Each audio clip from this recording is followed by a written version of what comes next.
ओ हर हर महादेव। आप सभी भक्तजन कैसे हैं? हमको आशा है कि हमारी माता रानी के पास है, हमारे शिव जी के पास है, आप सभी लोग अच्छे ही होंगे। आज मैं वैशाख मास की महात्म कथा सुनाने जा रही हूँ। इस कथा को जो श्रवण करता है उसके जीवन में सुख शांति यश वैभव का लाभ होता है।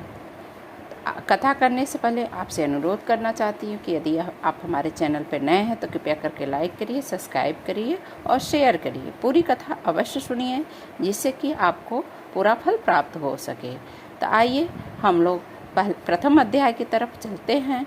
नारायणं नमस्कृतं नरं नैव नरोत्तमं देवी सरस्वती व्यासं ततो जयमुदीरयेत्। भगवान नारायण नर श्रेष्ठ नर देवी सरस्वती तथा महर्षि वेदव्यास को नमस्कार करके भगवान की विजय कथा से परिपूर्ण इतिहास पुराण आदि का पाठ करना चाहिए। सूत जी कहते हैं, राजा अम्बरीक ने परमेष्ठी ब्रह्म के पुत्र देवर्षि नारद से पूर्णमय वैशाख मास का महात्म इस प्रकार पूछा। ब्राह्मण, मैंने आपसे सभी महीनों का महात्म्य सुना। उस समय आपने यह कहा था कि सब महीनों में वैशाख मास श्रेष्ठ है, इसलिए यह बताने की कृपा करें कि वैशाख मास क्यों भगवान विष्णु को प्रिय है और उस समय कौन कौन से धर्म विष्णु के लिए प्रतिकारक है। नारद ने कहा, वैशाख मास को ब्रह्मा जी ने सब मासों में उत्तम सिद्ध किया है। वह माता की भांति सब जीवों को सदा अभिष्ट वस्तु प्रदान करने वाले हैं। धर्म यज्ञ क्रिया और तपस्या का सार है।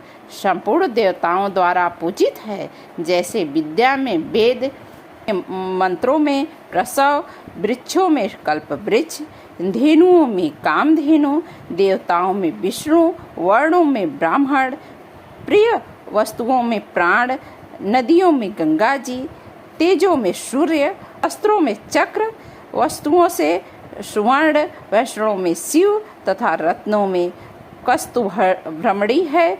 उसी प्रकार धमक साधन भूत महीने में वैशाख मास सबसे उत्तम है। संसार में इसके समान भगवान विष्णु को प्रसन्न करने वाला दूसरा कोई मास नहीं है। जो वैशाख मास में सूर्योदय से पहले स्नान करता है उससे भगवान विष्णु निरंतर प्रीति करते हैं। पाप तभी तक गरजते हैं जब तक जीव वैशाख में प्रातः काल जल में स्नान नहीं करता। राजन, वैशाख के महीने में सब तीर्थ आदि देवता तीर्थ के अतिरिक्त बाहर के जल में भी सदैव स्थिर रहते हैं। भगवान विष्णु की आज्ञा से मनुष्यों का कल्याण करने के लिए वे सूर्योदय से लेकर 6 दंड के भीतर तक वहाँ मौजूद रहते हैं। वैशाख के समान कोई मास नहीं है, सतयुग के समान कोई युग नहीं है, वेद के समान कोई शास्त्र नहीं है और गंगा जी के समान कोई तीर्थ नहीं है। जल के समान कोई दान नहीं है, खेती के समान धन नहीं है और जीवन से बढ़कर के कोई लाभ नहीं है।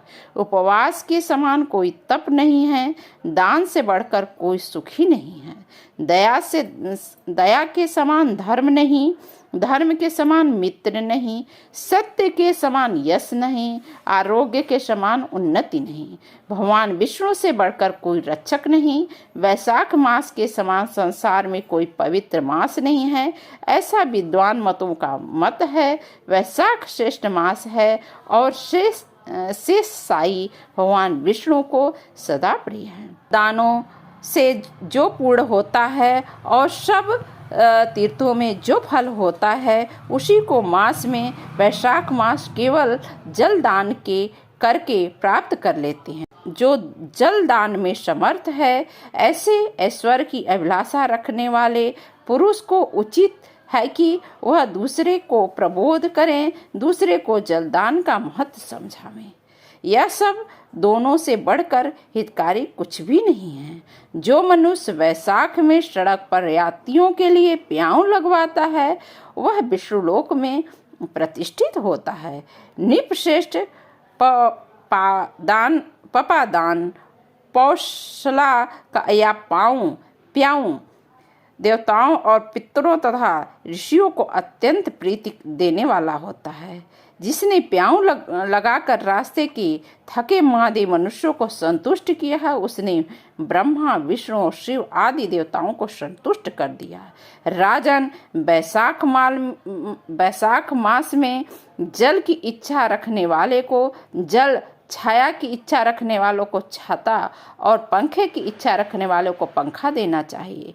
राजेंद्र, जो प्यास से पीड़ित महात्मा पुरुष के लिए शीतल जल प्रदान करता है वह उतने ही मात्र से 10,000 राजसूय यज्ञों का फल प्राप्त कर लेता है। धूप और परिश्रम से पीड़ित ब्राह्मण को जो पंखा डुलाकर हवा करता है वह उतने ही मात्र से निष्पाप हो जाता है, भगवान का पार्षद हो जाता है। जो मार्ग से थके हुए द्विज को वस्त्र से भी हवा करता है वह उतने ही मुक्त हो भगवान विष्णु का सायुज्य प्राप्त कर लेता है।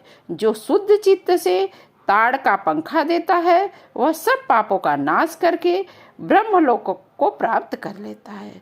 जो विष्णु प्रिय वैशाख में पादुका दान करता है वह यमदूतों का तिरस्कार करके विष्णु लोक में जाता है। जो मार्ग में अनाथों को रहने के लिए, ठहरने के लिए विश्रामालय बनाता है, उनको रहने के लिए जगह देता है, उनके पूर्ण फल का वर्णन किया नहीं जा सकता। मध्यमान में आए हुए ब्राह्मण अतिथि को यदि कोई भोजन करा दे तो उसके फल का अंत नहीं है। राजन, अन्नदान मनुष्यों को तत्काल तृप्त करने वाला होता है, इसलिए संसार में अन्न के समान कोई दान नहीं होता। जो मनुष्य मार्ग के थके हुए ब्राह्मण के लिए आश्रय देता है उसके फल 1000 गुना हो जाते हैं। भोपाल, जो अन्नदान है वह माता पिता आदि का भी विश्रमण करा देता है, इसलिए तीनों लोकों के निवासी अन्नदान ही प्रशंसा के योग्य हैं।